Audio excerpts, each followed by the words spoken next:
Hello and welcome to Bristol News Network. My name is Mubashar Chaudhry and you are watching Discussion Corner. In just 11 days of conflict in Gaza that left so many scars on Palestine and Palestinians. According to the BBC report, 243 people died. Out of that, more than 100 were children and women. That has left so many houses demolished. They have targeted the residential buildings, they have targeted schools, they have targeted hospitals, and they have targeted international media headquarters. They purposely destroyed the structure of the Palestine that left more than half of the population without clean water. In order to understand this conflict and where this could end up to, we have our special guest, James Griffiths. He is a human rights activist and is very vocal on Palestine issue. Let us talk to him. Thank you very much, James, for coming to the show. First, to start with, for our audience, can you introduce a little bit about yourself and your journey as human rights activist? Yeah, thank you very much for inviting me here this evening. During the 1980s, a lot of my family were involved in the miners' strikes in North Derbyshire and Nottinghamshire, and I witnessed firsthand the oppression from Thatcher's government that decimated communities, created massive unemployment, and those communities are still suffering now. And that sort of instilled something in me that there were injustices in the world and that they needed to be addressed. And in the year 2000, I watched horrified on television as Mohammed al-Dura and his son were killed on television by the Israeli military during the Second Intifada. And from that sort of day onwards, I promised that I was always going to stand up for the people of Palestine. And since then, I've spoken for Stop the War, about the crisis in Yemen, and also worked with Stand Up to Racism, trying to combat far-right extremism, like groups like the EDL, Tommy Robinson and things like that, and actually trying to stop them recruiting from the football terraces. So it's an ongoing thing. And obviously Palestine I take very, very seriously. Okay.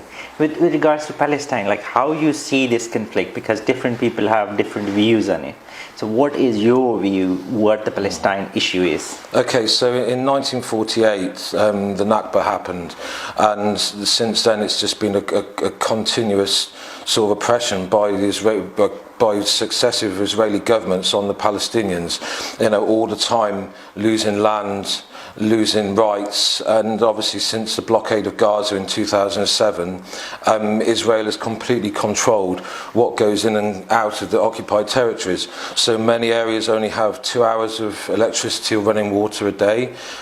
Israel controls medical supplies, and people are dying of curable illnesses because they literally haven't got the medical supplies, like I said, or can't access the hospitals and the care because they have to go through checkpoints, and the Israeli government controls who has passes. Yeah.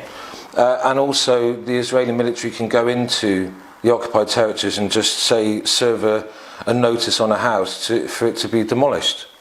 Now they have sometimes only several days to get all their possessions out, and sometimes the Israeli government says, well, actually you can actually buy a stay of execution if you pay this much, but they don't say how long you've got. So the next, you might pay your life savings, and the next week they come and demolish your home anyway. And I can't believe it goes on, and it's really important that. And is there any legal ground like they're working on that? They've got no rights at all. The excuse that the Israeli government usually say is that the land is important for military exercises or for observing, and that's how they get around it. And the UN observers are out there looking at it, but they're helpless to do anything because there's no resolutions on it. So you think the United Nations is failed, like massively, when we see, massively, and it's not just the United Nations; it's governments all around the world that just watch this with folded arms and are silent on it. And it should be down to all of us to speak up about this and to force our MPs and governments to act. So it means obviously the world has witnessed World War I, World War II, and when we see that, obviously there was a legal nation before, and they failed to perform. And then obviously we end up into such a big war, and millions of people died. Do you think like the United Nations is failing now, and because of that we could end up with another big conflict, and millions of lives could go. Well, the critical thing with the United Nations is that the US government has a veto on any resolution. So if all the other countries actually table a resolution on controlling Israeli aggression, then the US will veto it. And so we're stuck. An impasse there. So until the US actually changes its policy on how it sees Israel and how it sees the plight of the Palestinian people, it's going to be hard for things to change. But things have got to change. We've got to be positive. And we draw parallels with what happened in South Africa, and I think things are far worse in Palestine and what's happening to the Palestinian people. Okay, and what about the issue? Do you think the issue is getting resolved or is getting worse day by day? The situation's getting worse. I mean, every time Israel launches a ground or an air offensive on the occupied territories, it specifically targets infrastructure, so electricity power stations, hospitals, water supply, hospitals, road networks. So every time that they finish their bombing campaign, it makes life worse for the people living there. So, there's more suffering, there's more poverty, more people die. Even I think the latest news is about I think 50 or 60% of Palestinians are not able to get the clean water because of all that damage happened. Yeah, because and also Israel will target olive groves, and they'll also target sort of water supplies to villages and towns, or divert the water away to illegal settlements. Do you think by doing this, they're trying to make people's life, Palestinians' life, much more difficult to live in the area so that they can leave the area and then the land? The end goal is to have Gaza and the West Bank and all the occupied territories to themselves. And if it displaces the Palestinian people, which millions of Palestinians are already displaced all around the world, but the end game for Israel is to make it so inhospitable that they leave. And there's no point sort of trying to sort of paint a different picture. So that's the reality. Is it fair to say, Israel is not even considering a two-state solution as well? So basically they want somehow, somewhere, the whole area. Well, if you look at the amount of illegal settlements that have been built and are being built, the home demolitions, and also the military campaigns, it's a compression, and it's a slow genocide. Yeah. And the illegal settlements, it's really important that people know this, that a lot of them are funded by US sort of evangelical groups who are what they call themselves Christian Zionists, and they want the Palestinians removed from that land and bring about the second coming and various other sort of what I would consider sort of quite sort of crazy ideas, if I might frame it a certain way. But the right of return, if you are Jewish and you live in New York, you have got a right to go and settle in the occupied territories in Israel, whereas Palestinians who've got deeds and keys to their houses in Jerusalem or in other parts of the occupied territories who can't return. Yeah. And do you think the Palestinians living in Israel's occupied areas, they are having the equal right as compared to Israelis? No, they're not. No, there's no equality there. So it is fair to say that is apartheid state, and the laws actually favor one to another. Well, if you look at the rights of an Israeli citizen to the rights of a Palestinian citizen, there's no question it's an apartheid state. Now, I know that especially our politicians will try to do anything they can to avoid using that terminology, but I think more people have got to be brave enough to use that and make the analogies of what happened in South Africa, and we all started boycotting and producing sanctions against the apartheid regime in South Africa, and it actually got rid of the apartheid regime. So what I pose to people is, why can't we do the same to Israel and free the Palestinian people? and it should be something that concerns us all, irrespective of religion or which country we live in. The Palestinian struggle should be all of our struggle. That's right. So, I mean, what is the role of United Kingdom, like if we say, like, from start of the conflict to right now? What do you think, like, is a fair play? Or? Well, I mean, our politicians have been silent on what's happened in Israel for far too long. I mean, I'm trying to think of people that have spoken up for the Palestinians, and maybe Tony Benn, and more recently Jeremy Corbyn, and we all know what's happened to Jeremy Corbyn. You know, he's been mercilessly pursued by the media and from all points to silence him, because he was brave enough to say what's happening in Palestine is a plague on all of our houses, and it's something that we should take care to sort out, you know, and he's been persecuted for that, you know. And if you look at the amount of arms that we sell to Israel, since 2015 we've sold over £400 million worth of arms to Israel. Okay, but alongside that, many companies in this country actually supply components that equip the F-16 strike bomber, the F-35 strike bomber, and the Apache gunship. Now, all of those weapon systems are actually used against civilian targets within the occupied territories. We've also been involved in the Israeli drone program since 2006. And we all know that the standoff weapon system, like drones, do target civilians within Gaza. So my question would be, you know, with that amount of arms sales and sort of military sort of business tied up with Israel, how can the UK government be serious about a peace process? That's right.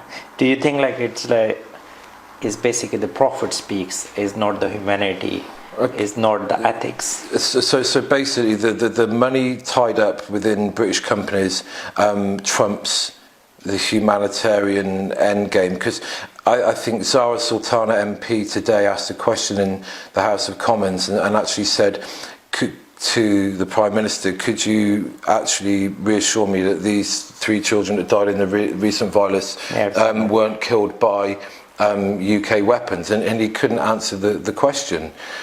So I think the reality is looking at the components that we make for those weapon systems and the arms that we've sold.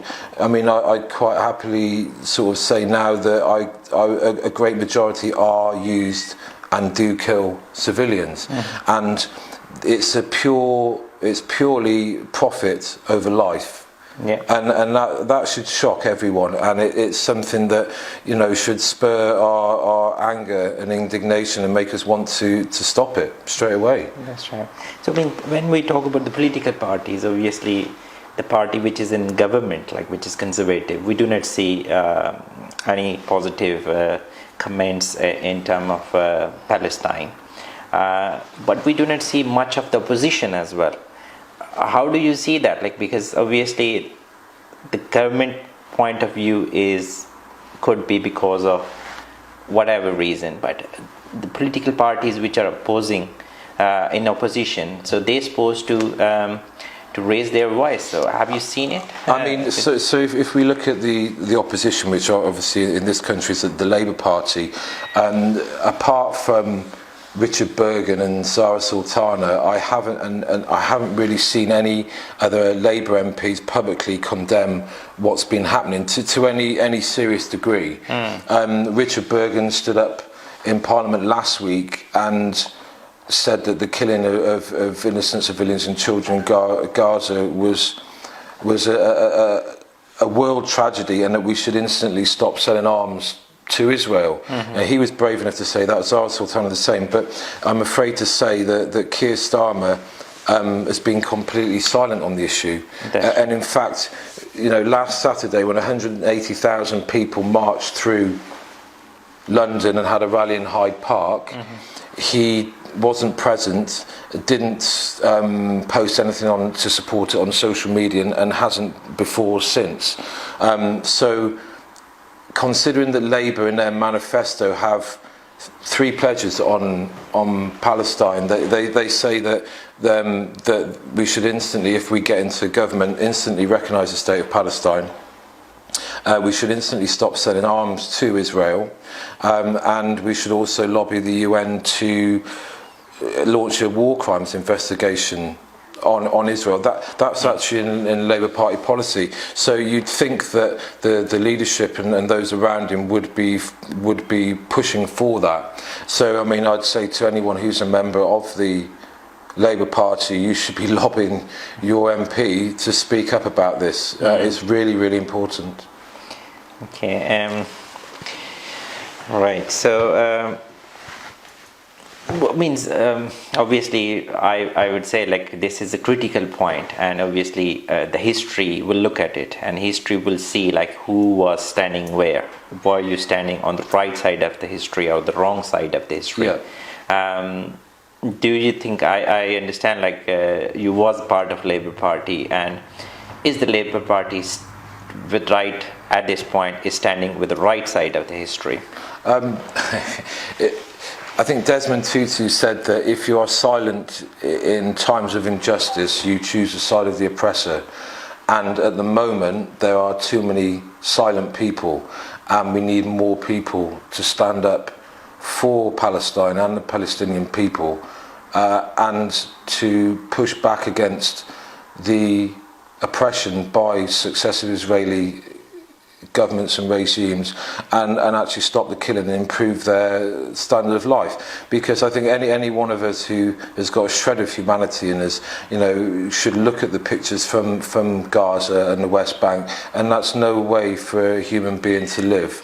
So it means when we see the Palestine conflict, means is it not for people to understand this is not the religious issue, this is not a political issue, this is not issue of one nation or whatever. This is a humanitarian issue. Because if there is injustice anywhere, there is a threat to justice everywhere. So the parties who basically say like we stand for human rights and all that, they need to speak. The members who of that party who think like they are for the parties who do stand for human rights, they have to speak. The public needs to speak because they vote for their MPs, their representatives. Because whenever we speak to the individual, obviously you attended few protests here, I attended that. The people's sentiment are very clear. They really do not want to be part of, to stand with the oppressor. They want to stand with the oppressed. Yes. But our leadership somehow, some way is not representing the people the way they should. Okay, so I mean, there seems to be a horrible sort of coincidence that when someone gets a paid position within a party, they lose their morality or the way they view, I would say, humanitarian or social justice issues, and that could be a councillor, a cabinet member, or an MP. And I would challenge those that are lucky enough or privileged enough to get a paid position in the party, that please don't lose your morality and stand up for unfairness and injustice wherever you see it. And means, again, like we need to have a quick view on the media. So what the media is playing. Do you think the media is playing right? Because the most of the stories we see either through the social media or either through some of the channels, but most of the channels are somehow some is silent. Okay, so I mean, if you look at the BBC, for example, then they, on the reporting from the latest violence, it made it sound like it was an equal contest, that there was Hamas against Israel, and that they were two sort of similar armies. In reality, it's the might of the Israeli Defense Force in drones, aircraft, helicopter gunships, laser-guided weapons against a very, very small guerrilla army, and there isn't a comparison. And I'm not defending rocket attacks by Hamas, but there needs to be balanced reporting. Yeah. So then the people that watch those programs can actually be better informed about the conflict, because it's too easy to say, well, yeah, well, they fired. If you'd watched some news outlets, you'd be like, well, Hamas started the conflict because they fired the rockets first. Now, I've had people say that to me, whereas in reality, it was people marching through East Jerusalem and people invading the Al-Aqsa Mosque, which is one of the holiest sites in Islam, which would rightly cause indignation within any Muslim community and also any community going who knew the seriousness of that trespass. And what do you think, like, we as a general public, we as a member of our political parties, we in any position, how can we play our part to serve justice? Okay, so I mean, what I'd like to say to people is that, you know, your voice does make a difference. I think anyone who was seen or taken part in any of the recent protests know that there's a movement there that we should need to build on. And so I would ask people to find out who your local MP is and make the following 4 demands. I'd like you to ask your MP to immediately lobby for the cease of arms sales to Israel, to recognise the state of Palestine, to start a boycott of any goods made on illegal Israeli settlements, and 4, lobby the United Nations to begin war crimes investigations against the state of Israel for crimes committed against Palestinians in the occupied territories. Now, that the Palestinian ambassador has also repeated that, and I think it's something that we should lobby all our MPs about. It doesn't matter whether they're Labour, Liberal Democrat or Conservative, because it's a humanitarian issue, and if you play it as such, then I would hope that any MP would take that seriously and look at the tragedy and look at the amount of people dying and do something about it. And do you think, like, the social media is a big platform for us to use as well and to raise the awareness? Well, because a lot of our mainstream news outlets, whether that's TV or print media, have got a slanted view, or I would say an Israeli biased view on what happens in Palestine, then it's up to social media or smaller news outlets to actually speak truth to power and to actually put the reality out there, so, you know, people can see what's happening, but also have their minds changed and think, well, okay, we saw that on the BBC or we read that in the Sun, but hang on a minute, if we look at these other news sources, we can cross-reference this and actually come up with the right answer. That's and right. You know what it's like, you know, if you have various different sources, you become better informed. Yeah. And so we can all use social media to our advantage. You know, we can share clips of what's going on in the occupied territories. We can share infographic stuff on showing the level of arms sales to Israel and what those arms are used for. And you know that and not, you know, a lot of people under the age of 25 probably would never pick up a newspaper. Yeah. Or even watch the news. They would go onto YouTube or Instagram or something like that and get the news from there. So we can be smart about how we educate people. Okay.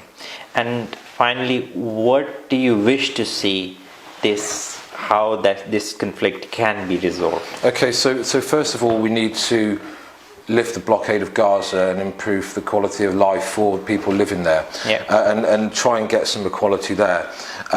That's way before we even look at like a one-state integrated solution or a two-state solution, because I think we're so far away from, you know, the Oslo peace accords. And obviously, you know, that ended with the murder of Yitzhak Rabin, which was a tragedy.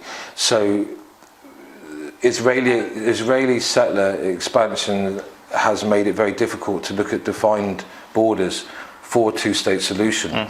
But there needs to be a state of Palestine, and so I would say for people who advocate a one-state solution, unless you're willing to change the name of Israel to Palestine, I don't think that's going to work. So, you know, we need to look at a UN resolution to define borders for a Palestinian state with all of the rights that comes with an autonomous country or state, and go from there. But we need to stop the US blocking resolutions, because at the moment just that one veto is enough to railroad it. So we need to look at sorting it out, and I was hoping that the Democrats might be slightly better and more sympathetic to the Palestinians than the Trump regime. But one of the first things Biden did was to sign off a $735 million arms deal with Israel. And you have seen his statement like after this conflict as well. Yeah. And always will, he said that he'll always stand with Israel. Well, that's no good. And they need to be humanitarians, but that's America all over it. So it's a land of contradictions, isn't it? Okay. And obviously we wish for a two-state solution. Yeah. But what do you fear? Like where this conflict could end with? Well, I mean, it seems to me at the moment Netanyahu is intent on making life as awkward and as inhospitable as possible for the people living in the occupied territories, and at the drop of a hat will send in the bombers and the drones and will quite happily murder civilians, because he doesn't want to get to a two-state solution or that discussion. He wants to get to a point where the Palestinians just leave and they have the lands for themselves. It's very unfortunate. Thank you very much, James, for coming to the show. You have heard James' views. This is the moment for us to decide where do we stand. Either we are standing on right side of the history, either we are standing with the humanity, either we are standing towards the oppressed, or we are standing toward the oppressor. Consider Palestine is not a religious issue. It is not the issue for one nation. This is a humanitarian issue, and we as a human need to raise our voice. As according to King Luther, injustice anywhere is a threat to justice everywhere. Thank you very much.